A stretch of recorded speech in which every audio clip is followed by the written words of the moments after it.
see so many bears up here, and it's really cool. Nobody knows about this spot.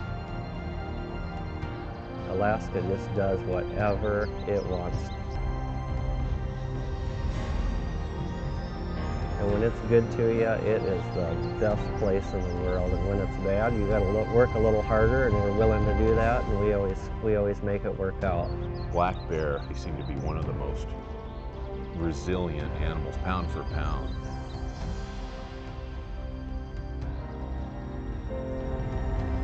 Pretty hard to walk away from here and not feel like you really got to see something special.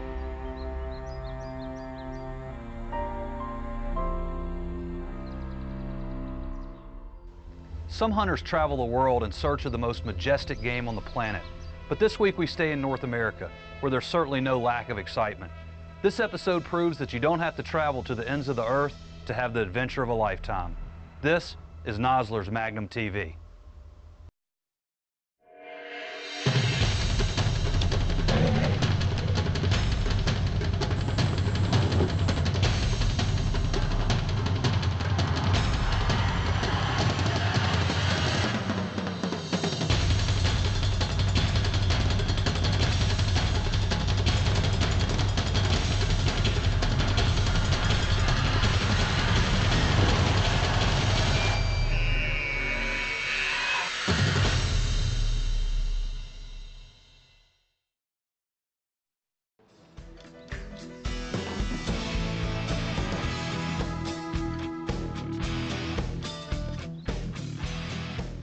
Pretty cool way to start. It is, isn't it? Get to see Alaska in early May.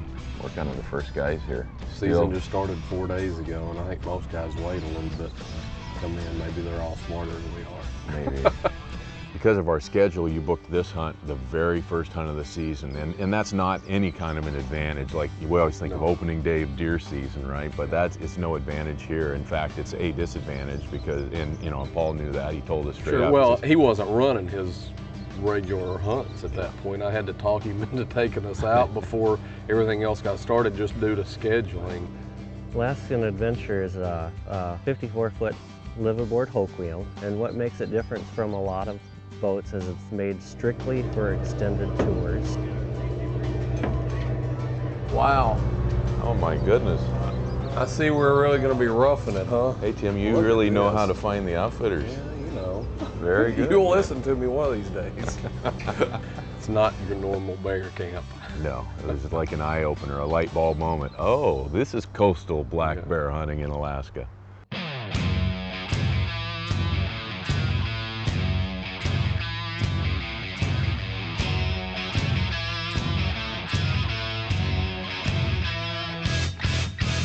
What are the bears doing, eating grass?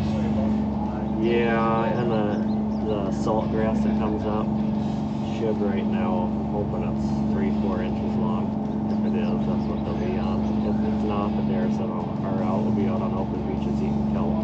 It's washed out. I started in the interior when I was just right out of high school, and as game populations kind of fell off, I came to the coast, and when I first hit this area, I was just amazed not only by the abundance of wildlife and everything else, but just the beauty and the comfort of the boat hunting and how appealing it was. And it just kind of went from there. You know, you have the fishing, the comfort of the boat, you've got nice anchorages, you're not sleeping in a tent anymore, lots and lots and lots of bears, and just a fantastic way to hunt.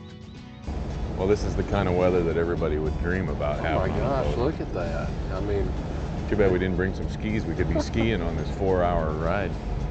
This is no deadliest catch weather, I know that. When I talk to people about coming up here and they ask me about bear sizes and weather and everything else, it's really a big question, because it really can do anything. You can show up, it can be sunny, we can have all of our bears down in 2 days, catch all our fish, have a great time, but it's definitely not a controlled setting. I mean, Alaska just does whatever it wants to. And you get to skiff in the water and check your gun, but there's a pretty good chance this next 3 miles here, we'll see them on the beach. What's this for? Goose who's shooting first. I'm gonna cut for it. Cut for it. High cart. Either that or you can shoot the first small one and I'll shoot the first big one. Well, However you want to do it. since the tradition is the 7-footer has to jump in, you can shoot the big one.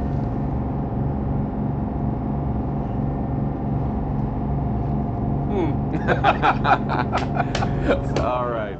Paul's success rate on these black bear hunts at virtually 100%. I guess you can sure see why that is. 6.5 is what I figured doing. You want a shooting? If I do, you know it'll turn out to be 7. Nosler's Magnum TV is brought to you by Nosler, Load Nosler, Own the Shots, and by the Magnum Hunt Club, Dunham's High Caliber Ranch, Gobble and Grunt Outfitters, the NRA ILA,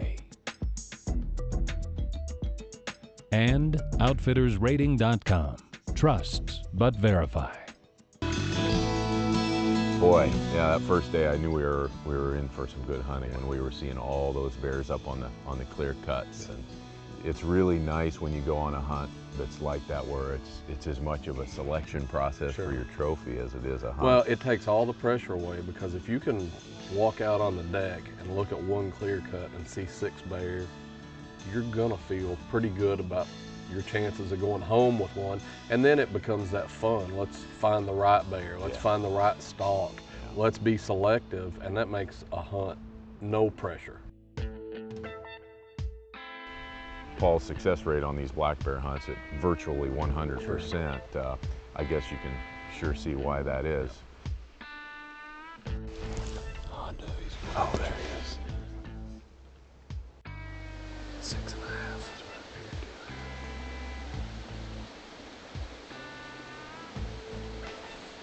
You want a shooting? If I do, you know it'll turn out to be 7. This early, I just can't bring myself to do it. Yeah, shoot a 6-footer. Pretty nice. He's a pretty nice bear, but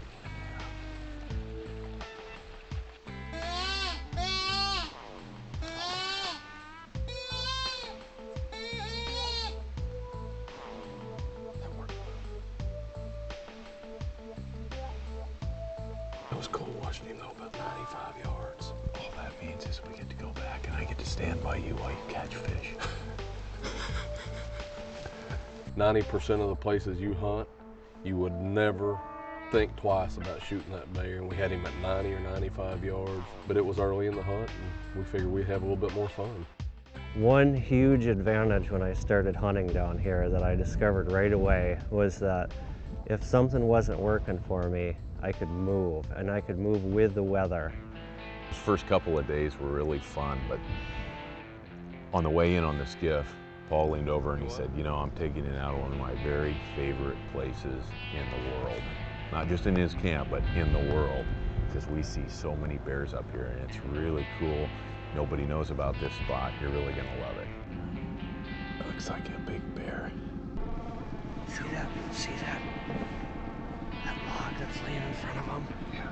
He's killed more bears in that spot. A friend of mine once said, if you're wondering what a bear's doing, what do you feel like doing? When the sun comes out here, you feel like being out. And then the bears come out.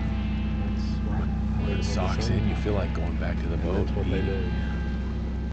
The other thing about the coastal bear hunt is so many more people can do it and do it successfully and shoot big bears because of the comfort, and you know, you don't have to be in as good a shape as you do on some other spots. And you don't have to climb the hills unless you just want to. Unless you want to, yeah. Well, we got 2 that we can see over there, and one looks pretty good. The hard part about this spot is between here and there, it's all ditches. So at high tide, they're all flooded, so we'll just have to let things kind of settle down.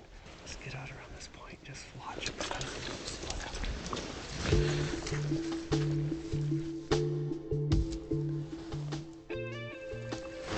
Got a good sized bear right here. You get across that ditch, you can kill it.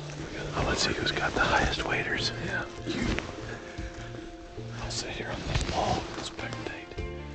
That was a bear stalking paradise. the whole area was just a buffet of that grass, tidal stuff, and it was just a buffet for bears. That's why they're here. There's a lot there, you know. Yeah, that's good stuff. That's pretty substantial. This is, I think, what they call that triangle grass that they come in here for early. Got a bear sleeping in the grass right here. It was the perfect situation for where he was, just to have a big obstacle. You could hide